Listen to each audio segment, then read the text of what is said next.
semana, el primer laboratorio correspondiente al tema de cráneo. Vamos a empezar hablando un poquito sobre las regiones de la cabeza. Yo no sé por qué su libro habla de las regiones de la cabeza hasta el final del capítulo, pero si ustedes se recuerdan, la semana pasada que dimos introducción al anato, habíamos hecho énfasis en que durante el curso, el abordaje, el tipo de abordaje y el tipo de estudio que vamos a hacer de la anatomía es el tipo de anatomía regional, ¿cierto? Y la anatomía regional se caracteriza por subdividir el cuerpo humano en distintas regiones. Y tiene la característica de que estas regiones se pueden seguir subdividiendo a su vez, ¿ok? Entonces, como les decía, el tipo de abordaje, el tipo de estudio de la anatomía que hacemos durante el curso es de la anatomía regional, ¿ok? Entonces, hablemos un poquito sobre las regiones de la cabeza antes de pasar a hablar del esqueleto de la cabeza. Y si ustedes se dan cuenta, aquí en la imagen tienen subdividida la cabeza y también parte del cuello en diferentes regiones, ¿ok? Cada una está numerada y ustedes se van a dar cuenta que la mayor parte o el 100% de las regiones de la cabeza van a recibir su nombre dependiendo de estructuras que van a estar cercanas, ¿sí? Ya sean huesos o estructuras relacionadas con los órganos de los sentidos. Y es así como, por ejemplo, vemos en la número 1 la región frontal, que obviamente está íntimamente relacionada con el hueso frontal. La número 2 es la región parietal, obviamente relacionada con el hueso parietal. La 3, occipital, con el hueso occipital. 4, la región temporal, con el hueso temporal. 5, auricular, relacionada con el pabellón auricular o con la oreja. 6, región mastoidea, en relación con la porción mastoidea del hueso temporal, y así nos vamos, ¿ok? Si nos pasamos a la región un poquito más específica de la cara, ustedes van a ver que la cosa cambia un poquito y entonces algunas regiones van a estar relacionadas con los órganos de los sentidos. Es así como, por ejemplo, vemos la región marcada con el número 7, que sería la región orbitaria, obviamente relacionada con las órbitas donde están los ojos. La 12, por ejemplo, la región nasal relacionada con la nariz, etcétera, etcétera. ¿Okay? Entonces lo que vemos es que las regiones se van a ir asociando con estructuras que están cercanas y así reciben su nombre. ¿Okay? Bueno, esto como modo de introducción, pasamos a hablar entonces de generalidades del cráneo. El cráneo es prácticamente el esqueleto de la cabeza, ¿ok? Todos los huesos que van a conformar el esqueleto de la cabeza, ¿sí? Sabemos entonces que el cráneo va a estar conformado por 22 huesos independientes, cada uno de ellos anclado o relacionado con otros huesos y unidos entre sí mediante suturas fibrosas. En la imagen ustedes tienen una vista anterior y una vista lateral del cráneo para irnos haciendo una idea general de cómo están dispuestos algunos huesos. Vamos a ver que el cráneo ustedes lo pueden subdividir en dos grupos de huesos importantes, cada uno de estos grupos compuesto por diferentes huesos y con funciones específicas. Y entonces, en la imagen tienen ustedes una vista lateral del cráneo subdividido en un color dorado, podemos encontrar el neurocráneo y en color gris el viscerocráneo. Como dijimos, cada uno de estos va a estar compuesto por diferentes huesos y van a tener funciones diferentes. El neurocráneo, por ejemplo, van a ser los huesos que se encargan de albergar, prácticamente de proteger las estructuras encefálicas, es decir, cerebro, puente, cerebelo, etcétera, etcétera. ¿Okay? Y el viscerocráneo, que como bien lo dice su nombre, víscero, es decir, de vísceras, que significa órgano, se va a encargar de proteger las estructuras de la cara y de los órganos de los sentidos, ¿ok? La vista, olfato, gusto, etcétera, etcétera, ¿ok? Bueno, hablando un poquito más específico de cada uno de estos grupos de huesos. En la imagen tienen nuevamente una vista lateral de la mayoría de los huesos que componen el cráneo, marcado en color negro. Tienen ustedes algunos de los huesos que van a conformar el neurocráneo, ¿sí? El neurocráneo, también conocido como caja ósea, va a estar albergando, como dijimos antes, al encéfalo y a las meninges. Va a conformarse o va a estar formado por 8 huesos. De esos 4 van a ser impares y van a estar localizados en la línea media. Esos serían el frontal, el etmoides, el esfenoides y el occipital. Y aparte tenemos 2 series de huesos pares que van a estar ubicados de cada uno al lado de la línea media. Ahí encontramos entonces 2 temporales y 2 parietales, ¿ok? Si ustedes se dan cuenta, el neurocráneo, la parte superior, tiene una forma similar a una cúpula, como una bóveda, y entonces recibe también el nombre de calvaria,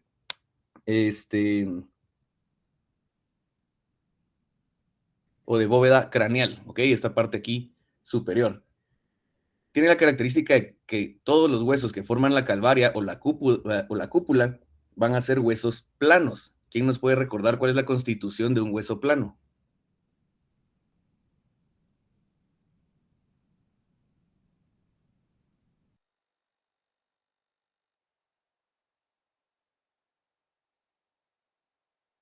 ¿Alguien mucha?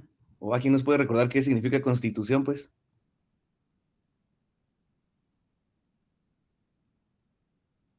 Es de la manera en la que está compuesto, constituido. Ajá, o sea, en otras palabras.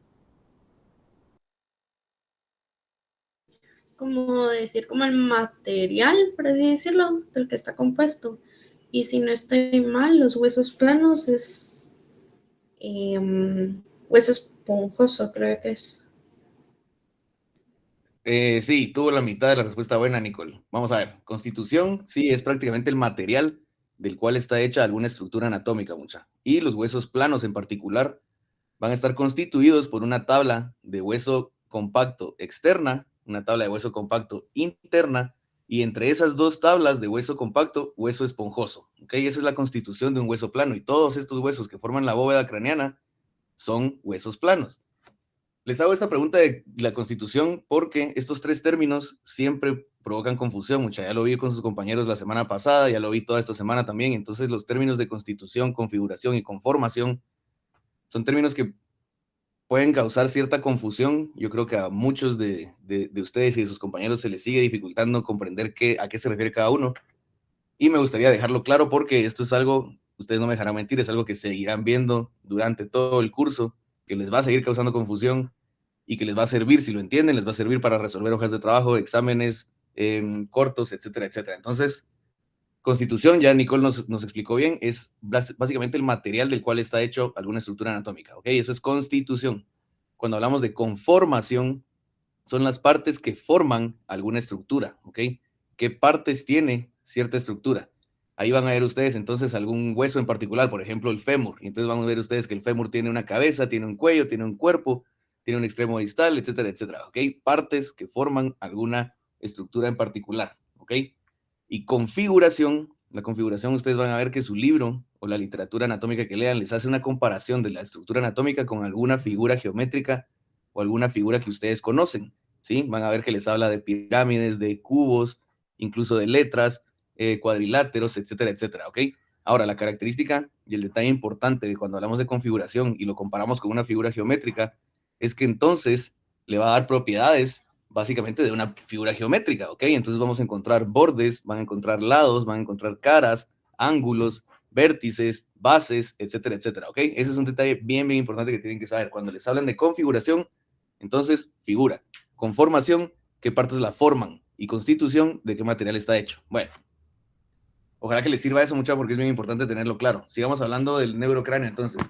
Dijimos entonces que podemos ver aquí en su parte superior cómo se forma cómo tiene una forma similar a una cúpula, una bóveda, ¿ok? Dijimos que esta parte superior está formada toda por huesos planos, pero si recordamos el neurocráneo, dijimos que tiene la función de albergar al encéfalo y las meninges aquí dentro, entonces va a estar protegiendo también este encéfalo y meninges a través de un piso, ¿sí? Tiene un piso, tiene esta cúpula y tiene un piso o una base del cráneo, ¿ok? Aquí no los podemos ver, pero hay varios huesos aquí formando la base del cráneo que más adelante lo vamos a ver, ¿ok? Bueno, pasando a hablar ahora sobre el viscerocráneo, tenemos la misma imagen marcada en color negro ahora los huesos que conforman el viscerocráneo. Y vamos a ver que el viscerocráneo, como dijimos anteriormente, tiene la característica de que van a ser huesos que conforman el esqueleto facial, ¿ok? Prácticamente son los huesos de la cara y entonces van a ser los huesos que vamos a encontrar en la parte más anterior del cráneo. Dijimos anteriormente que son huesos que se relacionan bordeando o rodeando orificios relacionados con los órganos de los sentidos y entonces van a ver que son huesos que rodean la boca, la nariz y las órbitas, ¿ok? En este caso, en el caso del viscerocráneo, vamos a encontrar que va a estar formado por 15 huesos y la mayor parte de estos huesos tienen una forma irregular. 3 de estos huesos son impares y ubicados en la línea media y encontramos entonces la mandíbula, el etmoides y el vómer. 6 huesos van a ser pares y entonces encontramos el maxilar, los cornetes inferiores, huesos cigomáticos, huesos palatinos, huesos nasales y huesos lagrimales, ¿ok?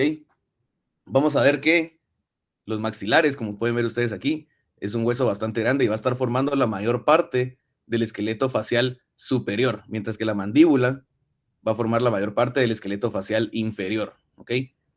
Vamos a hablar con más detalles sobre cada uno de estos huesos un poquito más adelante. Su libro les menciona una característica importante de algunos de los huesos del cráneo y les dice que están neumatizados, es decir, que son huecos por dentro. ¿Quién nos puede decir cuál es la función de que un hueso esté neumatizado? ¿Qué es lo que les dice su libro? Que contiene espacios aéreos. ¿Ok? ¿Sí? ¿Y cuál es la función de que tenga ese espacio aéreo? Para reducir su peso. Exactamente, sí, su libro les menciona que es para reducir su peso. Ahora, yo les traigo aquí esta imagen donde ustedes pueden ver que existe también una función específica para el hecho de que tengan ese espacio aéreo ahí. Todos estos huesos, frontal, etmoidal, esfenoidal y maxilar, son huesos neumatizados, es decir, son huecos por dentro y entonces han reducido su peso, pero ese espacio que está dentro de ellos está forrado de mucosa y se convierte entonces en lo que conocemos como senos, ¿ok? Más adelante durante el curso ustedes van a ver con más especificidad esto, pero si ustedes se dan cuenta, estos senos, ¿ok? Están muy cercanos a donde está la cavidad nasal, ¿ok? Están cercanos a donde pasa el aire que nosotros respiramos y entonces parte de la función de esta neumatización y de la formación de senos dentro de los huesos va a ser proveer cierto tipo de calefacción, calentar el aire que nosotros inspiramos, ¿ok? Bueno, solo como dato interesante. Pasémonos a hablar de este punto importante que les menciona su libro, el plano órbito-meatal. Su libro les menciona que a partir de la posición anatómica, en una persona con un desarrollo normal y con una anatomía normal, vamos a encontrar que el borde inferior de la órbita va a estar localizado justo a la misma altura que el meato acústico externo, ¿ok? Ojo con este detalle que les mencioné, porque esto se cumple a partir de la posición anatómica, igual que todas las descripciones anatómicas que ustedes van a leer durante el curso. ¿Quién nos puede recordar cuáles son los elementos de la posición anatómica? ¿Cuáles son las características de la posición anatómica? Es de pie con los ojos al frente, ambos miembros extendidos, las palmas van como hacia afuera, o sea, como, abiertas, y los dedos de los pies así como rectos. Ok, sí, por ahí vamos. Tiene una idea, pero hay unas palabritas ahí que pueden causar un poco de confusión. Vamos a ver, entonces, la posición anatómica les dice su libro que la persona va a estar en bipedestación, es decir, de pie, ¿ok? La cabeza y el cuello erguidos con la vista hacia el frente, ¿sí? Vamos a ver que los miembros superiores van a estar adosados al tronco, es decir, pegados al tronco, con las palmas de las manos no hacia afuera, sino hacia el frente, ¿ok? Los pies van a estar juntos con los dedos viendo hacia el frente. Esa es la posición anatómica. Y ahora, ¿cuál es la importancia de conocer cuál es la posición anatómica? Se los mencioné hace un ratito y es que todas las descripciones de estructuras anatómicas que ustedes lean van a venir dadas a partir de la posición anatómica, ¿sí? Recordemos que estudiar anato y comprender anato es prácticamente como entender otro idioma, ¿sí? Ustedes, los que ya lo han cursado, se han dado cuenta que es prácticamente como hablar otro idioma. Y el hecho de que podamos hablar este idioma significa que ha sido estandarizado, es decir, que todo el mundo lo puede entender. Y entonces las descripciones anatómicas todas vienen dadas desde esa posición anatómica. Cualquier órgano que ustedes lean va a estar descrito desde esa posición anatómica, a menos que les digan lo contrario. Ustedes se van a dar cuenta cuando lleguemos a la unidad de abdomen y algunas otras unidades, su libro les describe que el hígado está en tal posición, pero cuando está acostado, entonces lo encuentran a tal otra posición. O los riñones, cuando el paciente está en posición anatómica, están a cierta altura, pero si se acuesta, entonces está en otra ubicación, etcétera, etcétera. ¿Ok? Entonces, la importancia de conocer la posición anatómica es que las descripciones que ustedes van a leer de todas las estructuras vienen dadas desde ahí. ¿Ok? Bueno, ahora, regresando al plano órbito meatal, entonces, otra vez, su libro les menciona que en una posición anatómica y una persona con un desarrollo normal, el borde inferior de su órbita va a estar siempre a la misma altura que el meato acústico externo. ¿Okay? Esta es una medición craniométrica que nos sirve ya en la aplicación clínica, en la práctica médica, sirve para realizar ciertas mediciones, ciertas comparaciones, etcétera, etcétera. Pero el plano órbito meatal, también conocido como plano horizontal de Frankfurt, básicamente describe esto. ¿Okay? En un cráneo normal, el borde inferior de la órbita está a la misma altura que el meato acústico externo. Bueno, ¿alguna duda con lo que vamos hasta ahora? Yo todavía tengo una duda. Decime. Regresando a la diapositiva anterior, ahí estamos en una vista lateral, ¿no? Entonces, a mí algo que me confunde es como cuando dice el proceso cigomático del hueso temporal y al revés. O sea, el arco Ajá. cigomático está formado por el temporal y el cigomático, ¿no? Por medio de procesos. Sí. Entonces, a mí eso es lo que me causa confusión. Va, de eso vamos a hablar en un ratito, ahorita lo vamos a explicar bien. ¿Alguien más?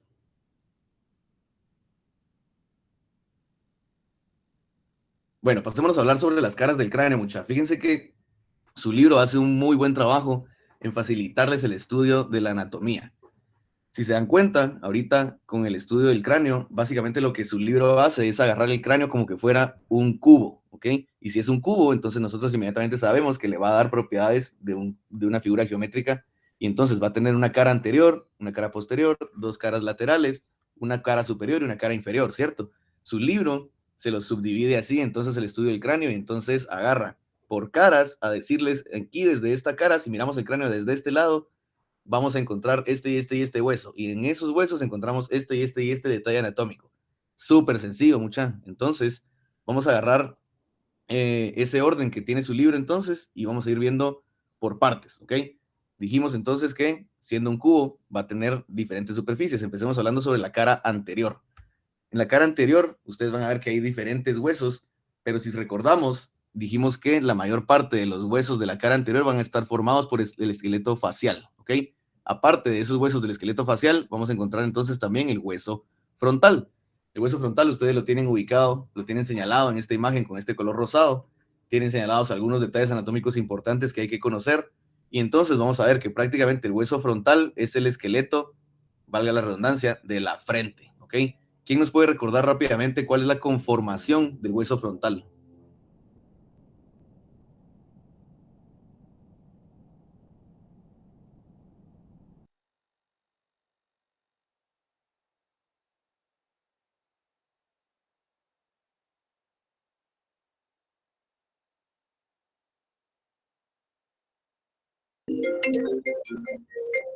Orbitaria, excelente, sí. Deme un chancecito, mucha, perdonen.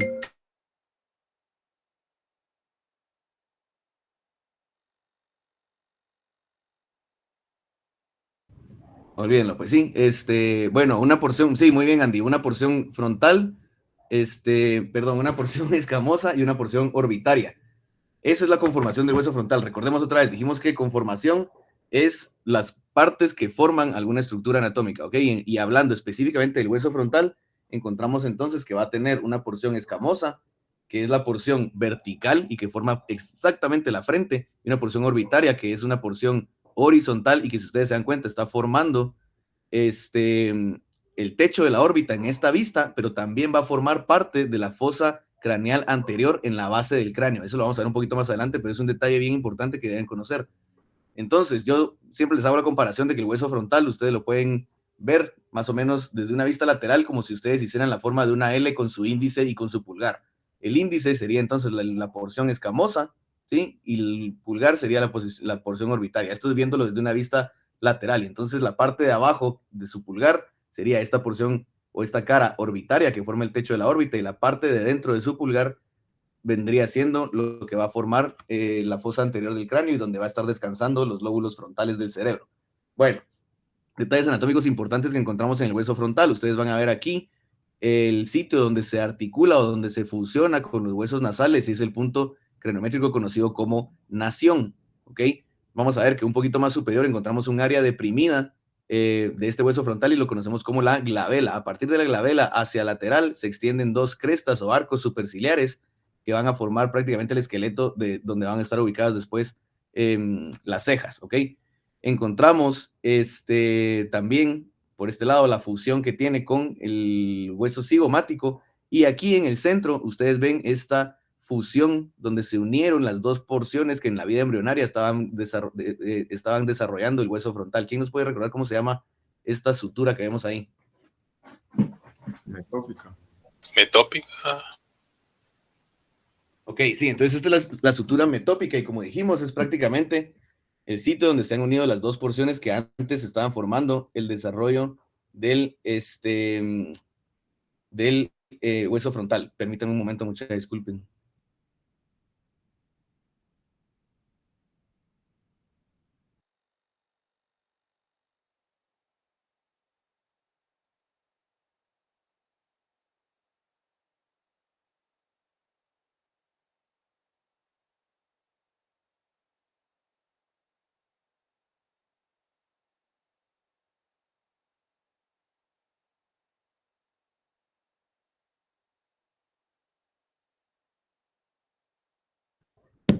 Perdone mucha. Bueno, sigamos. Pasémonos a hablar de otro de los huesos que encontramos en la cara frontal del cráneo, y es el hueso cigomático. El hueso cigomático, vamos a ver que es un hueso, su libro les explica que es un hueso que tiene una forma relativamente cuadrilátera, ¿ok? Es más o menos cuadrilátero, y entonces eso sabemos que le va a proveer características de un cuadrilátero, ¿sí? Básicamente lo que debemos comprender de eso es que va a tener entonces 4 bordes y 2 caras, una cara externa, que es la que vemos acá, y una cara interna que da prácticamente hacia el interior del cráneo, digamos. Este hueso es conocido también como hueso malar o el hueso de la mejilla. Si se dan cuenta, está localizado en una posición inferior y lateral a la órbita, ¿ok? Y su libro también les menciona que está descansando, es decir, está por encima del hueso maxilar, ¿ok? Hay un detalle importante con este hueso, y es que, como dijimos, que tiene una forma aproximadamente cuadrilátera, entonces vamos a ver que tiene 4 bordes, ¿ok? Tenemos un borde póstero superior, un borde póstero inferior, un borde antero inferior y un borde antero superior. Ahora, si ustedes se dan cuenta, este borde antero superior es prácticamente el que está formando parte del borde infraorbitario, ¿sí? El borde infraorbitario no es nada más que el borde inferior, ¿sí? La parte de abajo de la órbita, ¿ok?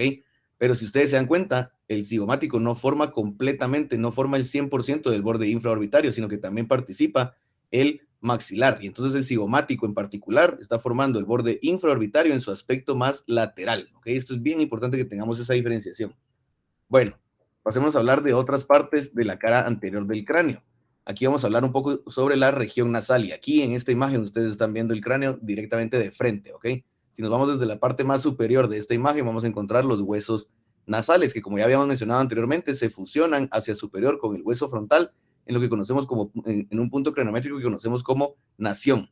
Si ustedes se dan cuenta, estos huesos nasales son planos, tienen una forma aproximadamente de una lámina que se dirige hacia inferior y anterior, y lateralmente se relacionan o se fusionan con el proceso frontal del hueso maxilar, ¿ok? Entonces, estos huesos nasales están formando prácticamente el esqueleto de la nariz y están formando la parte más superior o el vértice de lo que conocemos como abertura piriforme. Esta abertura piriforme, que su nombre viene dado por la forma similar a una pera, es prácticamente la abertura nasal anterior, es decir, la entrada hacia la cavidad nasal, ¿ok? Esta abertura piriforme, como dijimos, va a estar delimitada en su vértice por los huesos nasales y en sus partes laterales y en su base por los huesos maxilares. En el interior ustedes pueden ver que está subdividida en 2 cavidades nasales a través de lo que conocemos como el septo nasal. Cuando veamos la cavidad nasal en la semana en que nos toca la cavidad nasal, ustedes van a ver con más detalle las características del septo nasal, pero van a ver que hay una porción ósea y una porción cartilaginosa. La porción ósea del septo nasal está formada por la lámina perpendicular del hueso etmoides y también por parte del hueso vomer, ¿ok? Ya que vemos que la abertura piriforme está subdividida en 2 cavidades, también vemos que en el interior existen estos segmentos de hueso conocidos como cornetes. Dentro de cada una de las cavidades nasales, es decir, la derecha y la izquierda, ustedes van a encontrar normalmente 3 cornetes, uno superior, uno medio y uno inferior.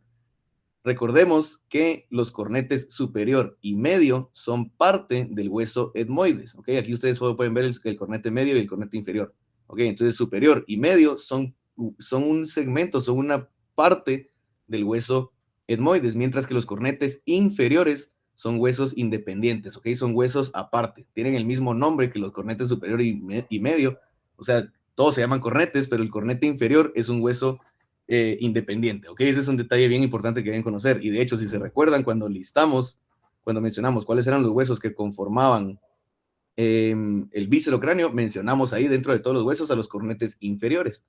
Nunca mencionamos cornete superior y medio porque esos son parte del etmoides, ¿ok?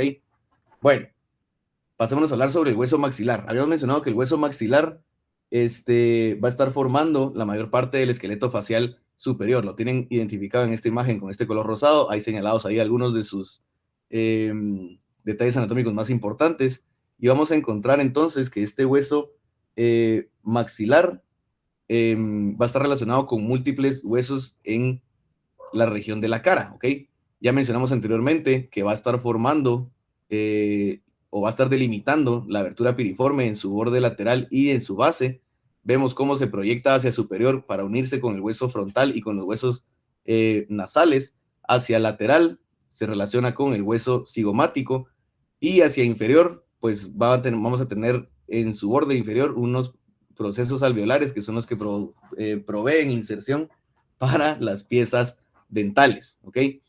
Recordemos que estos procesos, un proceso es prácticamente una proyección del hueso, es una parte del hueso que se extiende hacia algún lugar en específico, ¿sí? Este en particular es el proceso frontal, que se extiende hacia el superior y viene a fusionarse con el hueso frontal, pero si ustedes se dan cuenta, aquí tenemos también un proceso cigomático, es decir, una extensión del hueso, una parte del hueso que se proyecta, que se extiende, en este caso, hacia lateral y posterior, y viene a insertarse con, o viene a fusionarse con el hueso cigomático en su borde antero inferior, ¿sí? Recuerden que cuando dijimos que el cigomático descansaba por encima del hueso maxilar, ¿ok? Así es como se relacionan, entonces.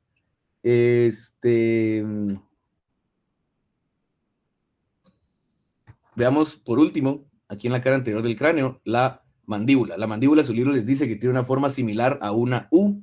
Entonces, en su configuración vamos a encontrar que tiene un borde superior, un borde inferior, y dentro de su conformación, ¿quién nos puede recordar cuáles son las partes que forman a la mandíbula?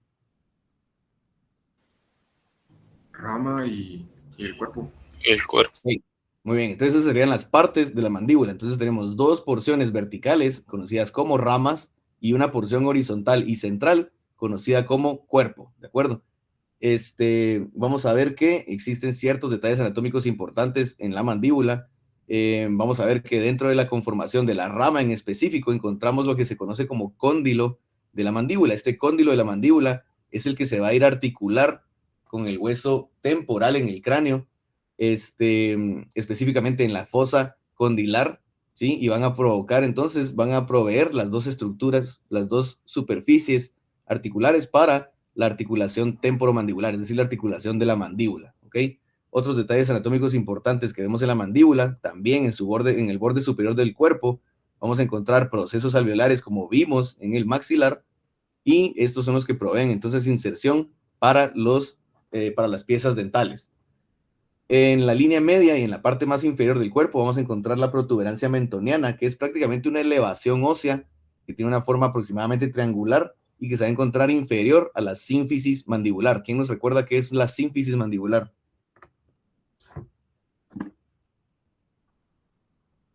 Es la unión ósea donde se fusionan las mitades de la mandíbula. Exactamente, entonces, igual que habíamos hablado con el frontal, tenemos entonces durante el desarrollo embrionario dos porciones de la mandíbula que al final terminan fusionándose en la línea media y nos queda esa sínfisis de la mandíbula como marcador de dónde se fusionaron esas dos piezas, ¿ok? Por debajo de esa sínfisis mandibular, entonces encontramos esta protuberancia mentoniana. Bueno, ¿alguna duda con los huesos de la cara anterior del cráneo?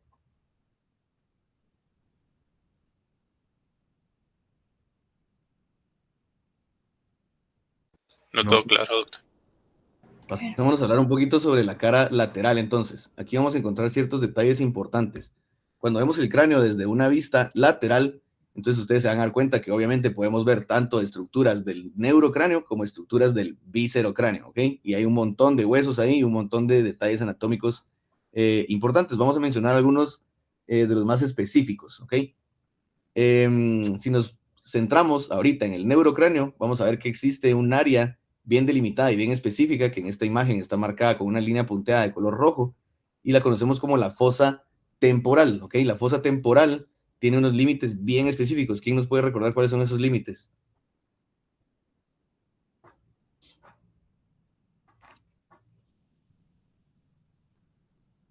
¿Alguien?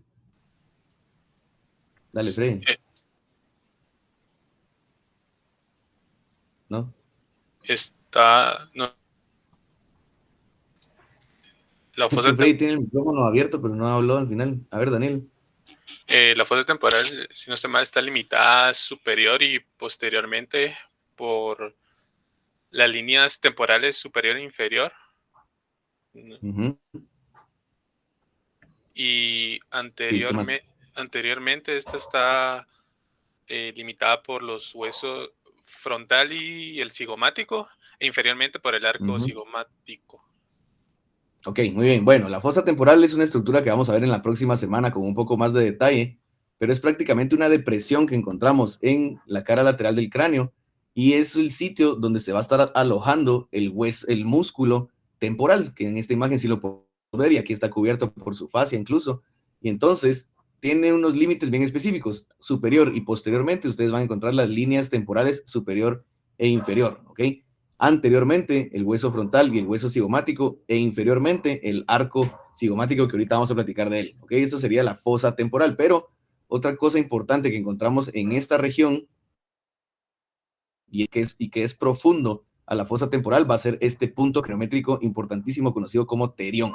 Terión, les dice su libro, que es un punto cranométrico ubicado más o menos a 3 o 4 centímetros por arriba del punto medio del arco cigomático y es el sitio del cráneo donde se unen 4 huesos importantes. No se los voy a preguntar porque ahí están señalados, pero son el parietal, el frontal, el temporal y el hueso esfenoides. ¿Qué parte del hueso esfenoides se une aquí en terión? Específicamente sería el ala mayor del esfenoides. ¿Y quién me puede decir qué cara del ala mayor del esfenoides es la que vemos aquí?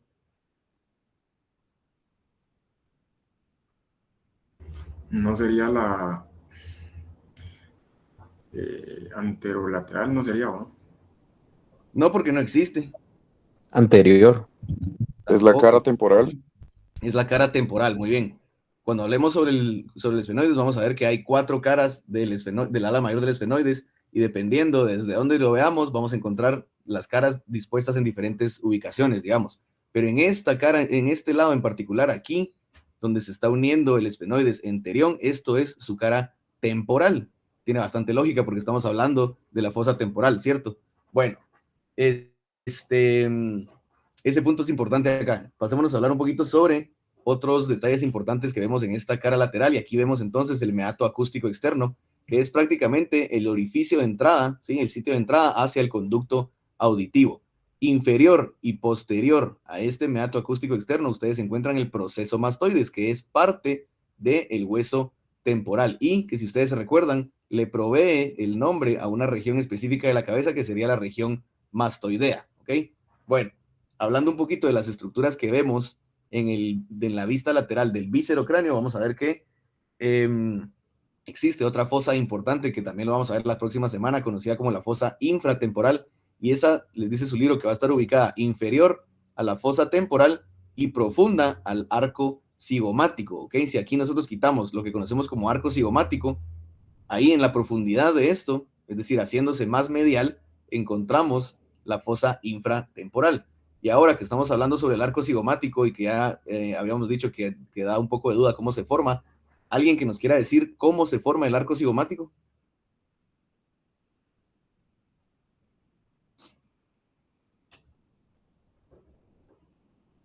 Por la unión del proceso cigomático del hueso temporal y por la unión del proceso temporal del hueso cigomático. Exactamente, entonces, si ustedes se dan cuenta, este arco cigomático se forma por la unión de dos procesos que son... uy, se me fue la palabra. Bueno, dos procesos que se acoplan entre sí y que digamos que los nombres son como contrarios. Entonces, vamos a ver que tanto el hueso temporal como el hueso cigomático van a tener procesos que se extienden hacia el otro hueso, digamos. Y entonces, el hueso temporal tiene un proceso cigomático, ¿sí? Recuerden que acabamos de decir hace un rato que los procesos son proyecciones de hueso, son segmentos de hueso que se extienden hacia alguna parte en específico.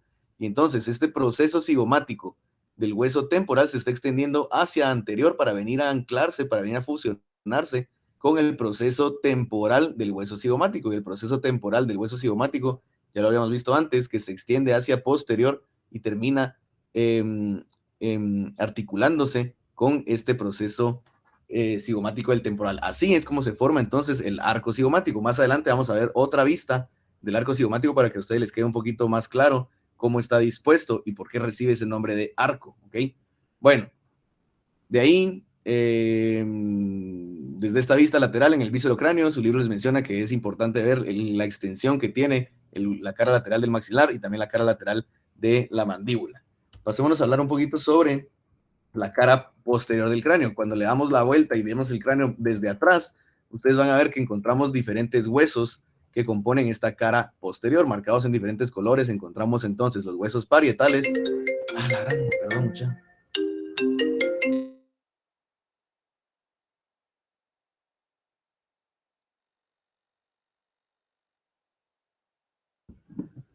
Bueno, pues sí, entonces encontramos marcados en diferentes colores huesos parietales, hueso occipital y los huesos temporales, específicamente la región mastoidea del hueso temporal, ¿ok? Detalles anatómicos importantes que encontramos aquí. Desde aquí podemos ver entonces la sutura sagital, que ya ustedes saben que es la sutura que denota el punto de unión entre los dos huesos parietales. Encontramos la sutura lamboidea. La sutura lamboidea ya saben ustedes que es el sitio de unión entre los huesos parietales y el hueso occipital. Y encontramos el punto craniométrico donde se intersecan, donde se cruzan estas dos suturas, la sutura sagital con la sutura lamboidea, se cruzan entre ellas y entonces producen este punto craniométrico conocido como lambda, ¿ok? Esto es bien importante que lo conozcamos. Bueno, otros detalles anatómicos, encontramos la protuberancia occipital externa, que su libro les menciona que es fácilmente palpable en anatomía de superficie, y en la punta del occipucio y de la protuberancia occipital externa encontramos otro punto craniométrico conocido como inion. Inion les dice su libro que es el punto más superficial del occipucio, ¿ok? Desde aquí podemos ver también los cóndilos occipitales, que no son tan característicos de esta vista, o sea, son más característicos verlos en la cara inferior del cráneo, pero encontramos los cóndilos occipitales, que son los sitios que van a proveer superficie articular para que el cráneo se una a la columna vertebral, ¿ok? Pasémonos a hablar un poquito sobre la cara superior. En la cara superior vamos a encontrar en esta imagen marcados con diferentes colores los huesos que podemos ver cuando vemos el cráneo desde arriba, ¿ok? Entonces en la parte más anterior, ustedes van a ver en color verde el hueso frontal, tenemos los huesos parietales y todavía podemos ver parte del hueso occipital, ¿ok? Su libro les menciona que desde esta vista el cráneo tiene una forma aproximadamente ovoidea, pero vamos a ver que existen ciertas prominencias o eminencias frontales que en algunas personas son, valga la redundancia, más prominentes, ¿sí? Que se extienden más hacia lateral y entonces en algunas personas les da una forma más cuadrilátera al cráneo desde esta vista. Pero lo más común probablemente sea esta región ovoidea, ¿ok? Detalles anatómicos que podemos ver en esta imagen. Encontramos la sutura coronal, que la sutura coronal es el sitio donde se han unido, donde se han articulado el hueso frontal con los huesos parietales. Encontramos aquí en toda su extensión la sutura sagital que ya mencionamos antes, que es la sutura o el sitio de articulación entre los dos huesos parietales, y encontramos todavía, se alcanza a ver parte de la sutura lamboidea. Aquí vemos dos puntos craniométricos diferentes. Anteriormente encontramos bregma, que es el sitio donde se interseca entonces la sutura coronal con la sutura sagital, ¿ok? Donde se cruzan una con la otra. Mientras que volvemos a encontrar lambda, que ya habíamos mencionado antes, que es el sitio donde se cruza la sutura sagital con la sutura lamboidea, ¿ok? Si se dan cuenta, a los lados del cráneo todavía alcanzamos a ver las líneas temporales inferior y superior, que habíamos dicho anteriormente, que son límites de la fosa temporal, y que, siendo más específicos, son los sitios de unión que provocan unión para el hueso temporal y la fascia, para el músculo temporal y la fascia temporal, ¿ok? Bueno, ¿alguna duda con lo que llevamos de las caras hasta ahora? Para que nos pasemos a hablar sobre la base del cráneo, que es un poquito más específico. ¿No? ¿Todo bien? Todo bien, doctor. Va, hablemos un poquito sobre la base del cráneo, mucha. En esta vista, ustedes están viendo un corte sagital del cráneo, ¿sí? Si ustedes se recuerdan, la semana pasada vimos los tipos de planos, cortes, ejes, etcétera, y entonces aquí tenemos un corte sagital del cráneo, es decir, un corte que se ha hecho desde anterior hacia posterior y que entonces nos ha proveído una porción derecha y una izquierda. Específicamente estamos viendo la porción derecha del cráneo, entonces estamos viendo el interior del cráneo y partido aquí a la mitad podemos ver algunas estructuras todavía del víscero cráneo. Bueno, habíamos dicho entonces que el neurocráneo, por ejemplo, tiene la función de proteger el encéfalo y habíamos dicho que tiene esta porción superior, conocida como la bóveda o cúpula craneana, pero también tenía un suelo, ¿cierto? Un suelo o una base del cráneo. Ustedes van a darse cuenta ahorita que entonces la base del cráneo tiene dos caras, ¿ok? Una cara interna que prácticamente está enfrentándose hacia el encéfalo y las estructuras que están dentro del cráneo, ¿ok? Una cara interna de la base del cráneo y una cara externa de la base del cráneo, que si se dan cuenta es equivalente a la cara inferior del cráneo, ¿ok? Habíamos hecho una comparación del cráneo con un cubo y entonces habíamos dicho que le daba una cara anterior, que ya la vimos, una cara superior, que la acabamos de ver, una cara posterior, que también la acabamos de ver, una cara lateral, que en este caso no se ve, y una cara inferior, ¿ok? Que sería equivalente entonces a la cara externa de la base del cráneo. Y más adelante vamos a ver entonces la cara interna de la base del cráneo, que está acá. Bueno, hablando un poquito sobre la cara externa de la base del cráneo, ustedes van a darse cuenta que esto es prácticamente como agarrar el cráneo y ahora lo estamos viendo desde abajo, lo volteamos y lo vemos desde abajo.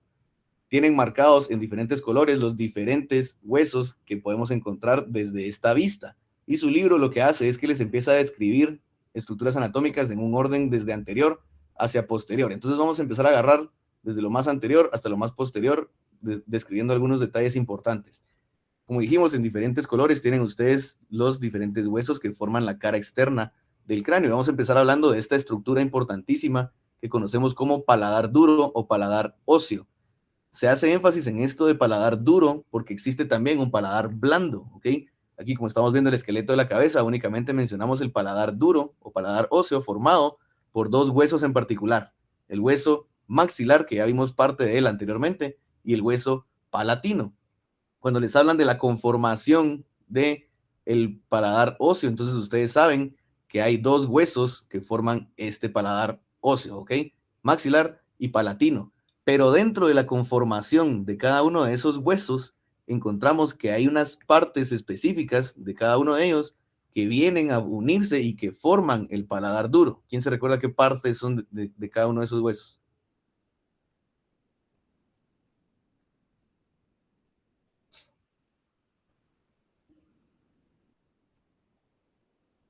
Está ahí en la imagen, mucha. Entonces, del maxilar vamos a encontrar que parte de su conformación está el proceso palatino del maxilar. Y del palatino encontramos la lámina horizontal que se juntan y forman entonces el paladar óseo o paladar duro, ¿ok?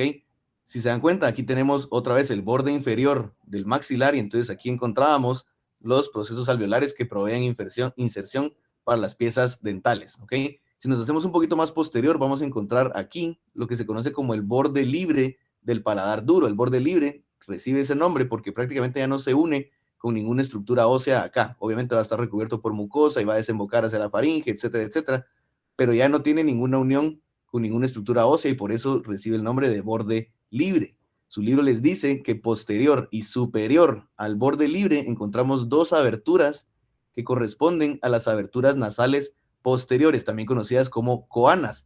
Se recuerdan que cuando vimos la cara anterior vimos la abertura piriforme y dijimos que esta era equivalente a la abertura nasal anterior, es decir, la entrada hacia la cavidad nasal. Pues estas coanas son prácticamente la salida de la cavidad nasal y el paso hacia la faringe, ¿ok? El aire ha pasado desde anterior hasta aquí a posterior y entonces entra a la laringe, faringe, etcétera, para continuar su viaje por las vías respiratorias. Ahora, su libro les dice entonces que estas coanas están ubicadas posterior y superior a el borde libre del paladar duro. ¿Qué nos dice eso? Entonces, que, o sea, desde esta vista es un poquito complicado tal vez imaginarse cómo estas están localizadas superiormente al borde libre, pero si miramos esta imagen, tal vez se nos haga un poquito más fácil, un poquito más fácil. Si se recuerdan, el paladar duro, que acabamos de describirlo hace un ratito, es prácticamente el techo de la boca, ¿ok? Entonces está ubicado más o menos a esta altura, ¿sí? Es el techo de la boca y entonces su libro les dice que posterior y superior a ese borde libre del paladar duro encontramos estas dos coanas marcadas aquí en color rojo y entonces ustedes ven los orificios de salida de la cavidad nasal, ¿sí? Si se dan cuenta, por aquí estaba entonces la abertura piriforme, entrada a la cavidad nasal, salida de la cavidad nasal a través de estos dos orificios conocidos como coanas, que están superior y posterior al borde libre del paladar duro, ¿ok? Estas dos coanas están separadas entre sí, están divididas entre sí por este hueso específico conocido como Vomer. El hueso Vomer, ya lo habíamos mencionado anteriormente, es uno de los huesos impares y localizados en la línea media que conforman el víscero cráneo, ¿ok? Su libro les menciona que el hueso Böhmer tiene una forma aproximadamente trapezoidal, y si es trapezoidal, entonces ustedes saben que tiene cierta cantidad de lados, tiene 2 caras, etcétera, etcétera, ¿ok? Se compara con una figura geométrica, como ya habíamos dicho antes. Y tiene la característica importante de que es parte del septo nasal, ¿ok? Dijimos hace un ratito que la cavidad nasal la podemos subdividir a la mitad, en un lado derecho y un izquierdo, por el septo nasal, y el septo nasal se subdivide en un septo nasal óseo y uno cartilaginoso. En este momento nos importa el óseo, y dijimos entonces que el septo nasal óseo está conformado por la lámina perpendicular del etmoides y el hueso Böhmer, ¿ok? Entonces ubicado aquí en la línea media. Si nos damos cuenta, relacionado con el Böhmer y a los lados de esta salida de la cavidad nasal, encontramos este hueso marcado en color verde, bastante extenso, si ustedes se dan cuenta, conocido como el famosísimo esfenoides, ¿ok? Desde esta vista, ustedes pueden ver en este lado el arco cigomático, ¿sí? Se recuerdan que ya mencionamos cómo se forma el arco cigomático. Aquí ustedes se pueden dar cuenta por qué recibe el nombre de arco, porque tiene esta forma particular. Y entonces podemos ver aquí el proceso temporal del cigomático y el proceso cigomático del temporal formando el arco cigomático. Si ustedes se recuerdan, anteriormente dijimos que existe una región de la cara lateral del cráneo que si quitábamos este arco cigomático y evaluábamos la profundidad de aquí en el cráneo, encontrábamos lo que conocemos como la fosa infratemporal, ¿sí? Bueno, como dijimos, esa la vamos a ver con más detalle en la próxima semana, pero desde aquí ya ustedes se van dando una idea de dónde está ubicada. Y si se dan cuenta, aquí tenemos señalado justamente que en esa fosa infratemporal encontramos el hueso esfenoides. ¿Qué parte del hueso esfenoides sería este entonces? El ala mayor, ¿no? El ala mayor. ¿Y qué cara del ala mayor estaría ubicado aquí en la fosa infratemporal? La cara infratemporal. Cara infratemporal, así de fácil, ¿verdad, mucha? Bueno, ya que estamos hablando sobre el esfenoides, a lo mejor lo vamos a dejar de último. Sigamos hablando sobre algunas de las estructuras que encontramos en esta imagen. Si nos seguimos haciendo un poquito más hacia posterior, no, espérenme. Miremos aquí, siguiendo con el esfenoides. El esfenoides, vamos a verlo un poquito más con detalle en un rato, pero dentro de su conformación encontramos un cuerpo, 2 alas menores, 2 alas mayores y 2 procesos pterigoides. Desde esta vista inferior también pueden ver ustedes acá los procesos pterigoides, que son prácticamente unas láminas que se extienden hacia inferior desde la cara inferior del cuerpo del esfenoides, ¿ok? Vemos aquí sus alas mayores, específicamente su cara infratemporal. Si nos hacemos más posterior, encontramos aquí el hueso temporal, ¿ok? El hueso temporal que ya vimos acá su proceso cigomático para formar el arco cigomático, y aquí encontramos las fosas condilares donde se va a venir a articular la cabeza de la mandíbula para formar la articulación temporomandibular que vimos antes. Si nos seguimos yendo un poquito más para atrás, encontramos el proceso mastoides, que ya lo hemos mencionado varias veces, y siguiendo hacia lo más posterior de esta cara externa de la base del cráneo, encontramos el hueso occipital marcado en este color como rosado, y vemos aquí entonces el foramen magno. El foramen magno es probablemente el detalle anatómico más característico de la cara externa de la base del cráneo, y es el sitio que permite la entrada y salida de diferentes estructuras vasculares y nerviosas, por ejemplo, la médula espinal, las meninges, las arterias vertebrales y algunas otras estructuras. A cada lado del foramen magno ustedes encuentran 2 protuberancias óseas conocidas como los cóndilos occipitales, y estos proveen, como ya mencionamos anteriormente, las superficies articulares para unirse con la primera vértebra cervical, ¿ok? Bueno, hablemos un poquito sobre el esfenoides entonces. El esfenoides, como bien sabemos, es un hueso un poquito particular, un poquito complejo, cuesta un poco como que comprender su forma, sus partes, etcétera, etcétera. Entonces hablemos un poquito de las cosas más importantes del esfenoides. Para empezar, tenemos aquí otra vez una imagen en un corte sagital del cráneo y marcado en color verde. Ustedes ven cómo está dispuesto el hueso esfenoides. Su libro les menciona que es un hueso que va a estar enclavado, es decir, metido entre los huesos frontal, huesos temporales y hueso occipital, ¿ok?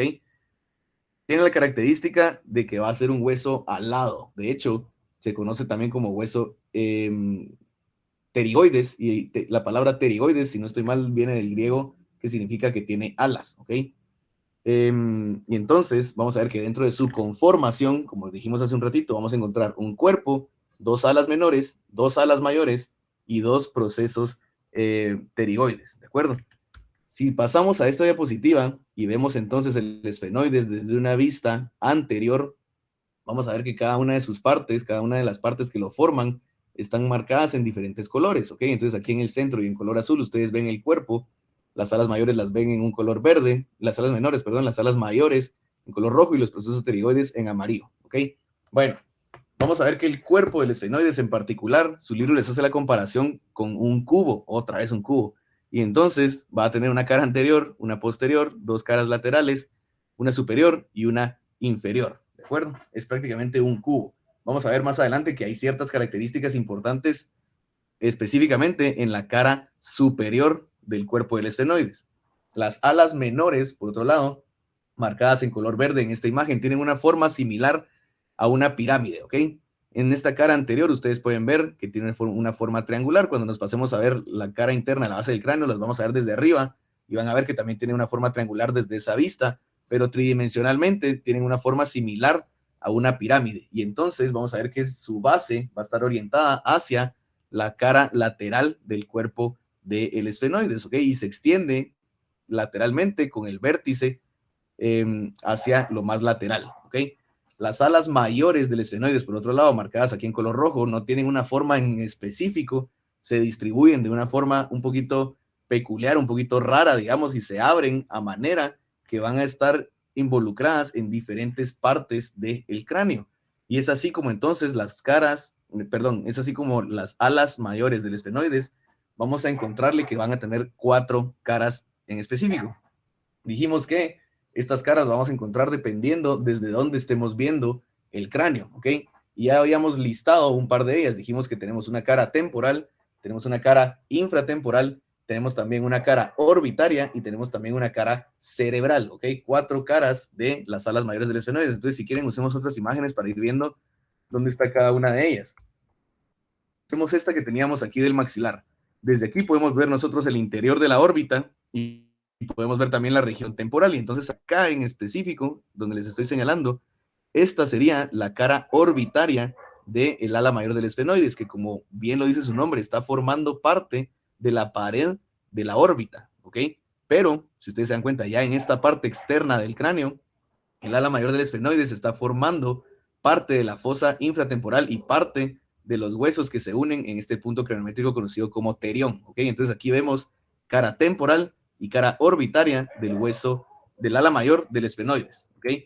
Si nos pasamos a hablar sobre la cara infratemporal, repetimos esta diapositiva que ya habíamos visto hace un ratito, y entonces desde esta vista de la cara externa de la base del cráneo, ustedes pueden ver el ala mayor del esfenoides extendiéndose desde la cara lateral del cuerpo, ¿sí? Desde ahí nace y se extiende en esta forma peculiar que estábamos mencionando, y desde este lado, desde aquí, podemos ver la cara infratemporal del ala mayor del esfenoides, y entonces solo nos falta la cara cerebral, que la vamos a ver con más detalle en un rato, pero está prácticamente en el interior de la base del cráneo, en la cara interna de la base del cráneo, y la pueden ver ustedes acá. Esta sería la cara cerebral del ala mayor del esfenoides, ¿de acuerdo?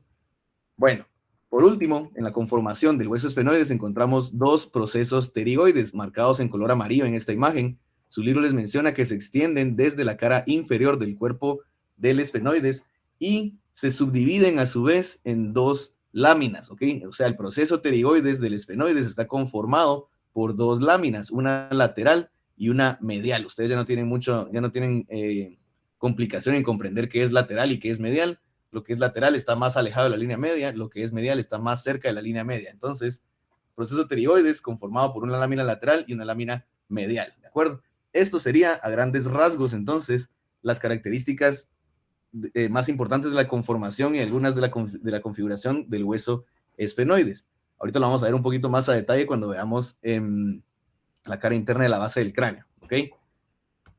Dijimos entonces que la base del cráneo va a tener una cara externa, que ya la revisamos, y una cara interna. La cara interna, como bien lo dice el nombre, es lo que está adentro, es decir, lo que está enfrentando, lo que está en relación con el encéfalo, con lo que está contenido dentro de la bóveda craneana, ¿ok?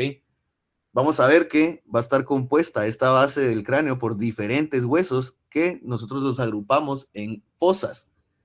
Entonces vamos a encontrar 3 fosas en la base del cráneo.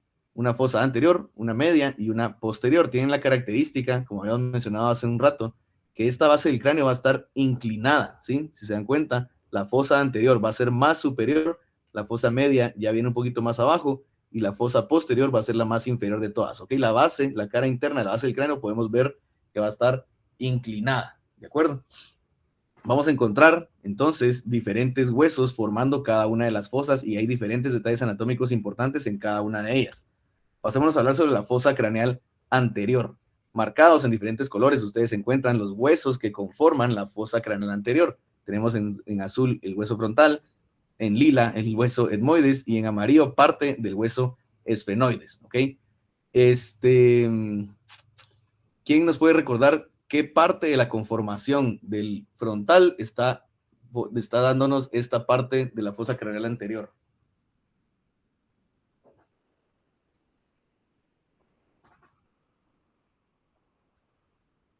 La escamosa. No. ¿La orbitaria? Es la orbitaria. Recuérdense que la escamosa es la que forma el esqueleto prácticamente de la frente. O sea, la escamosa es vertical. Y la orbitaria es horizontal y habíamos dicho que formaba entonces el techo de la órbita. Y aquí en esta vista en particular, viéndolo dentro del cráneo, forma entonces la fosa craneal anterior. Recordémonos que estamos hablando de la base del cráneo y la base del cráneo es prácticamente este piso, nada más. ¿Okay? Es decir, no estaría formando, o sea, ahí no estaría participando la escama del frontal porque la escama del frontal es prácticamente de la bóveda craneana. ¿Ok? Base del cráneo, entonces del frontal estaría participando la porción orbitaria. ¿Ok? Algunos detalles anatómicos que encontramos del frontal. Vamos a encontrar aquí la cresta frontal localizada en la línea media. Un poquito más posterior a la cresta frontal encontramos el foramen ciego del hueso frontal y más posterior que eso encontramos ya el hueso etmoides marcado acá en color lila. Aquí estamos viendo una vista superior obviamente del hueso etmoides y entonces no nos da mayor detalle del hueso etmoides. No podemos ver mayores características. Tenemos señalada aquí la crista Galli, pero no nos podemos hacer como que la idea tan general de cómo está dispuesta esta crista Galli. La crista Galli es una cresta, ¿sí? Cresta ósea localizada en la línea media que se extiende desde anterior hacia posterior y se proyecta superiormente y sirve como inserción para el tentorio, que es una estructura de la dura madre que subdivide la cavidad craneana en dos compartimentos diferentes, que bueno, eso lo vamos a ver más adelante, pero si nos venimos a esta diapositiva, aquí sí pueden ver ustedes un poquito con más especificidad cómo está distribuida la crista Galli, ¿ok? Entonces es una cresta que se extiende desde anterior a posterior y que se proyecta hacia superior en esta forma, ¿ok? Esto sería la crista Galli. A cada uno de los lados de la crista Galli les dice su libro que encontramos las placas cribiformes del etmoides. Las placas cribiformes del etmoides están perforadas en múltiples orificios que permiten el paso de las ramas del nervio olfatorio. Las ramas del nervio olfatorio vienen desde aquí, desde la cavidad nasal, atraviesan la placa cribiforme y vienen a desembocar o vienen a hacer sus conexiones aquí en el bulbo olfatorio, que es la parte del cerebro que se encarga de la interpretación de las señales nerviosas que vienen del sentido del olfato, ¿ok? Ahora, por la disposición que tiene aquí el hueso etmoides, ya se dieron cuenta ustedes dónde está ubicado. ¿Quién me puede decir a qué parte del cráneo pertenece el etmoides? ¿Al víscero o al neurocráneo?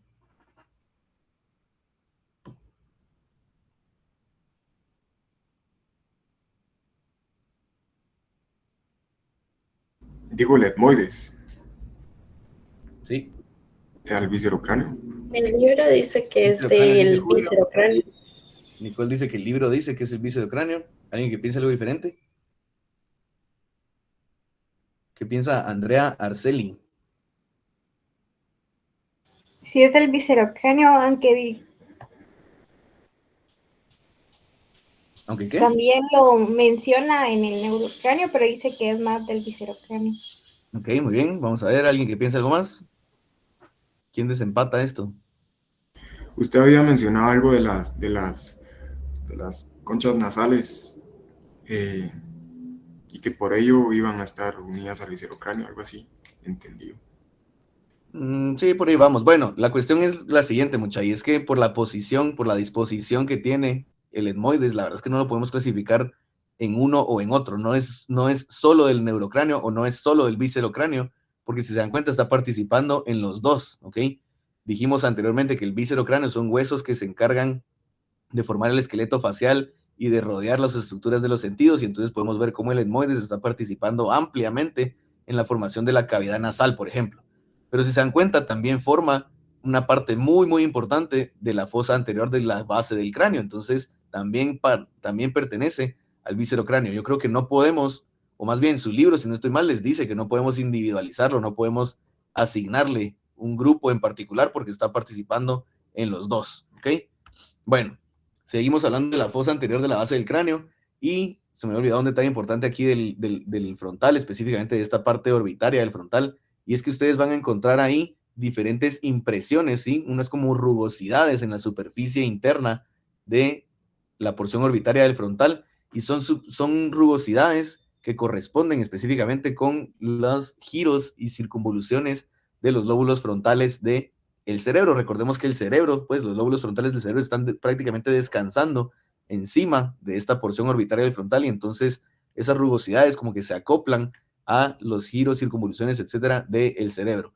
Más posterior, entonces, aquí en la fosa craneal anterior, encontramos en color amarillo el hueso esfenoides, específicamente parte de sus alas menores. ¿Se recuerdan que habíamos dicho que las alas menores del esfenoides tienen una configuración similar a una pirámide? Ya en las diapositivas anteriores habíamos visto su cara anterior, por ejemplo, y aquí podemos ver su cara superior, que como se dan cuenta también tiene una forma aproximadamente triangular, pero en una vista tridimensional, las alas menores del esfenoides tendrían entonces una forma aproximadamente piramidal, ¿ok?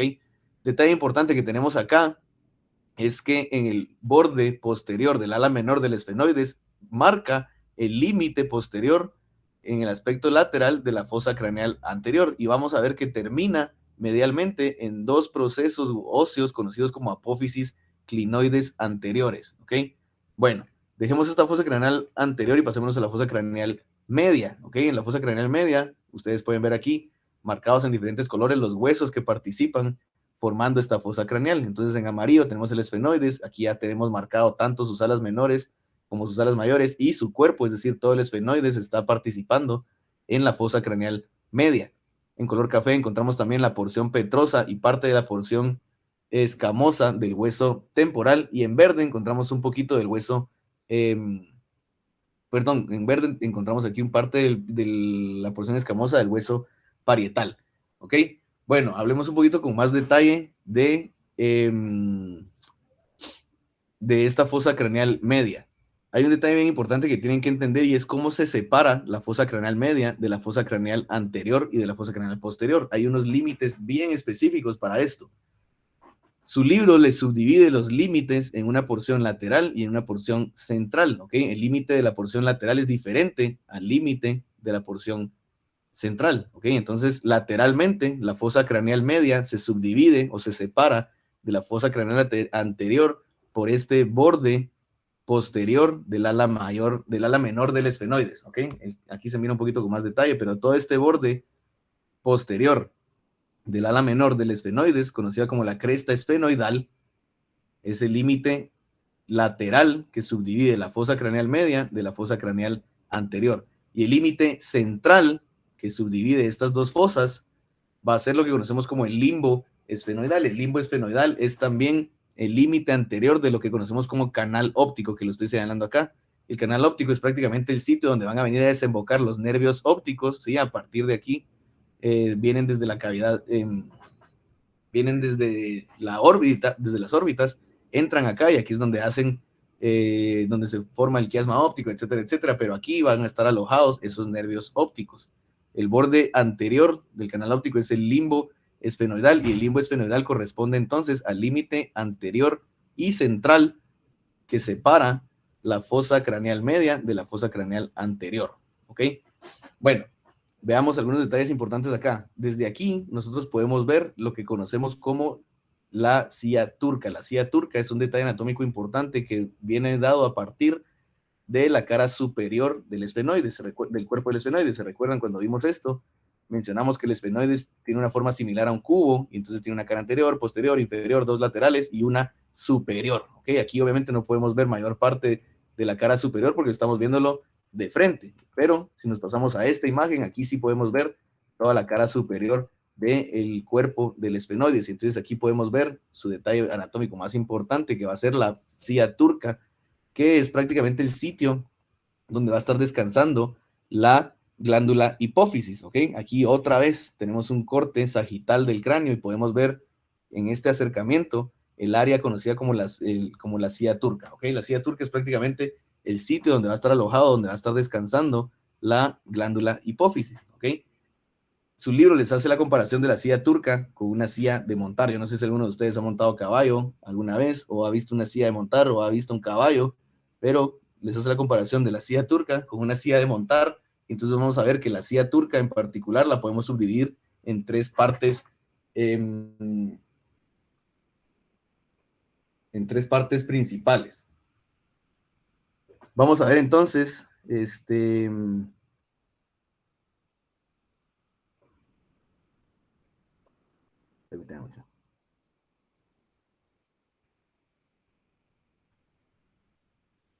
Perdón, mucha. Entonces, vamos a ver en la parte más anterior, la primera parte de la silla turca, conocida como el tubérculo de la silla, que es prácticamente como el manubrio de la silla de montar, el pedazo de donde ustedes se agarran cuando van montando, digamos. La fosa hipofisiaria, que es prácticamente la silla, ¿sí? Esta fosa, o sea, esta depresión de la cara superior del cuerpo del esfenoides, es el sitio donde va a estar metida, entonces aquí va a estar alojada la glándula hipófisis. Y la parte más posterior de esta silla turca va a ser lo que conocemos como el dorso de la silla, ¿ok? Es decir, el respaldo de la silla, ¿de acuerdo? Su libro les hace una comparación ahí mera extraña de la silla turca cuando les habla de los apófisis clinoides. Hace un ratito mencionamos las apófisis clinoides anteriores, que son unas proyecciones óseas que vienen dadas desde las alas menores del esfenoides, y aparte vemos también unas apófisis clinoides posteriores. Como les digo, su libro les hace una comparación ahí mera loca, diciendo que las apófisis clinoides vienen del término que significa pata de cama o algo así, entonces que la silla está rodeada por 4 patas de cama y no sé, nada que ver. La cuestión es que las apófisis clinoides son proyecciones óseas, 2 anteriores y 2 posteriores, que se encuentran rodeando a la silla turca, ¿ok? A cada lado de la silla turca ustedes van a ver una media luna de forámenes, les dice su libro, y aquí van a estar incluidos 4 forámenes que permiten el paso de estructuras vasculares y nerviosas. Específicamente vamos a ver que encontramos la fisura orbitaria superior, encontramos el foramen redondo, el foramen oval y el foramen espinoso. Aquí tenemos marcado otro foramen más que es importante, conocido como el foramen rasgado, y este va a estar ubicado, como ustedes pueden darse cuenta, posterior y lateral a la fosa hipofisiaria.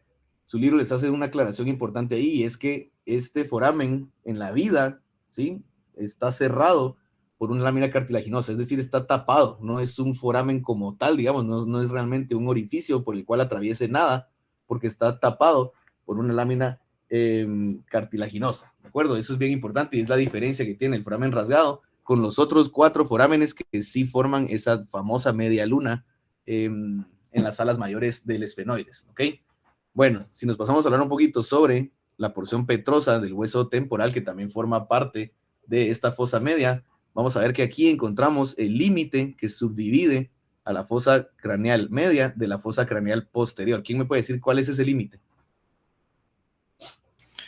Es el borde posterior de la porción petrosa del hueso temporal y lateralmente a la lámina ósea plana del dorso de la silla turca. Medialmente. Lateralmente vamos a ver que va a ser ¿cómo se llama? El borde posterior de la porción petrosa del hueso temporal, ¿cierto? Y centralmente o medialmente va a ser el dorso de la silla, ¿ok? Entonces, otra vez, para que recordemos, la fosa craneal media se subdivide de la fosa craneal anterior y de la fosa craneal posterior, hablando por lados, digamos, lateralmente por una estructura y medialmente por otra, ¿ok? Eso es bien importante que lo tengan claro. Entonces, anteriormente dijimos que en el aspecto lateral, la fosa craneal media se subdivide del anterior por la cresta esfenoidea, que es prácticamente el borde posterior del ala menor del esfenoides, y centralmente por el limbo esfenoidal. En la parte posterior se da algo muy similar, y entonces vamos a ver que La fosa craneal media se subdivide se separa de la fosa craneal posterior. Se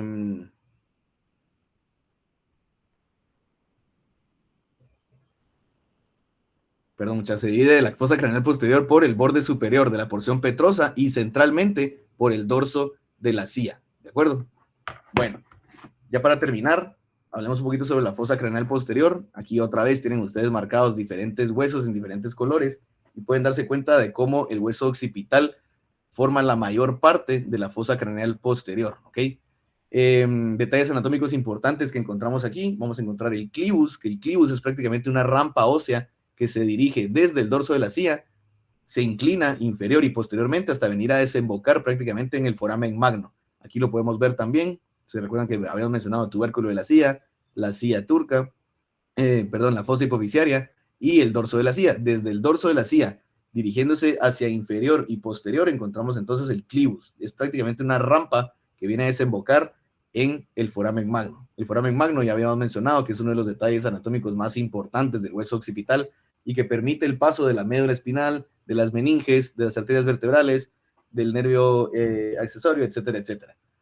Vamos a ver más hacia posterior que encontramos otro detalle anatómico importante en el hueso occipital conocido como la cresta occipital interna. Esta cresta occipital interna tiene la característica que va a subdividirnos la fosa craneal posterior en dos fosas aparte, digamos. Y estas van a ser las fosas cerebelosas. Las fosas cerebelosas van a estar alojando, entonces van a estar recibiendo a los dos hemisferios del cerebelo, ¿ok?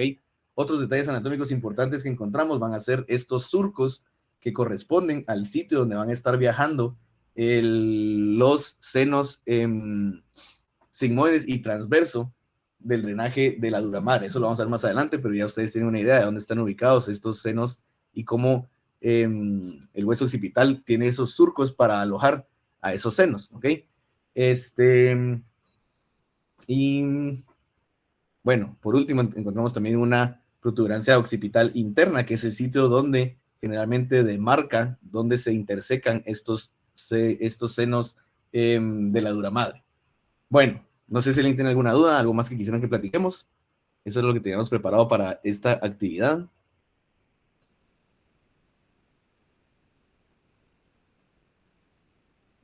Por mi parte, todo claro, doctor.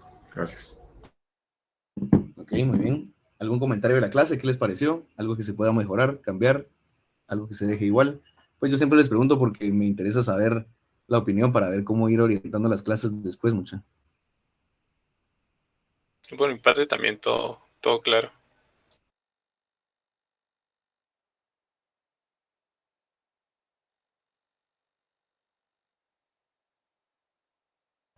Ok, bueno, de acuerdo, si ya no hay dudas, comentarios ni nada más, creo que lo vamos a ir dejando ahí. Espero que les haya servido la actividad, mucha, que hayan resuelto un par de dudas, aunque sea, y cualquier cosa siempre quedo para servirles y resolver dudas, ¿ok? Nos vemos a la siguiente y que tengan un buen día. Gracias, doctor, igualmente. Gracias, doctor. Feliz día.